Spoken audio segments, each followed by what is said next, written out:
ایک دفعہ کا ذکر ہے کہ ایک بادشاہ کو اللہ کو راضی کرنے کی خواہش پیدا ہوئی اور سب کچھ چھوڑ کر دور جنگل میں نکل گیا، کیونککہ اس نے ایک جنگل میں ایک بزرگ کا سنا ہوا تھا کہ جو برسوں سے وہاں محو عبادت تھا۔ وہ بزرگ کے پاس اس لیے گئے کہ ان کی مدد سے اللہ کو تلاش اور راضی کر سکے۔ جب بادشاہ ان بزرگوں کے پاس پہنچا اور عرض کی کہ حضرت میں بھی اللہ کو راضی کرنا چاہتا ہوں، مجھے اپنے پاس جگہ دیں۔ پہلے تو بزرگ نے کہا کہ میں 30 سال سے اللہ کو راضی کرنے کی کوشش کر رہا ہوں، لیکن میں راضی نہ کر پایا۔ تمہارے لیے بہتر ہے کہ تم واپس چلے جاؤ، کہ تم اتنی ریاضت نہیں کر پاؤ گے۔ تو بادشاہ نے پوچھا کہ حضرت آپ کو کیسے پتہ ہے کہ اللہ آپ سے راضی نہیں؟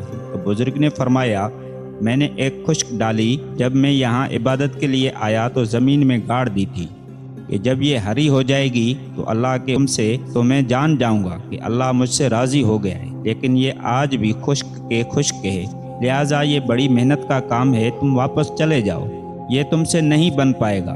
تو بادشاہ نے کہا کہ بزرگوں، مجھے بھی اللہ کو راضی کرنا ہے، لہٰذا مجھے بھی یہاں جگہ دیں تاکہ میں آپ کے ساتھ عبادت و ریاضت کر کے اللہ کو راضی کر لوں۔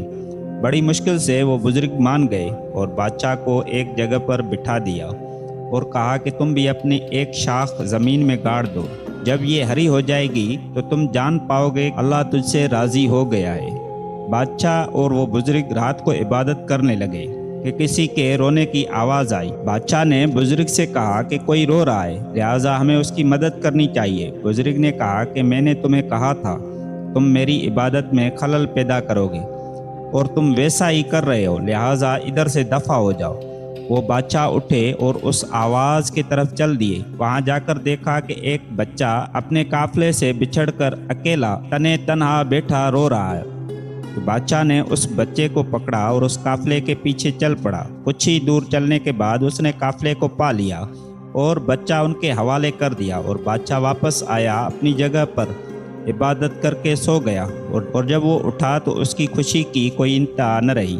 اس نے دیکھا کہ اس کی جو ٹہنی جو اس نے زمین میں گاڑی ہوئی وہ ہری بھری ہو گئی۔ بادشاہ بزرگ سے یہ کہہ کر چل دیا، بزرگو، اللہ کی مخلوق سے اگر محبت نہیں تو تمہاری یہ عبادت اور ریاضت بیکار ہے، کیونکہ مخلوق خدا سے محبت و شفقت ہی قرب الہی اور معرفت الہی کا سبب ہے۔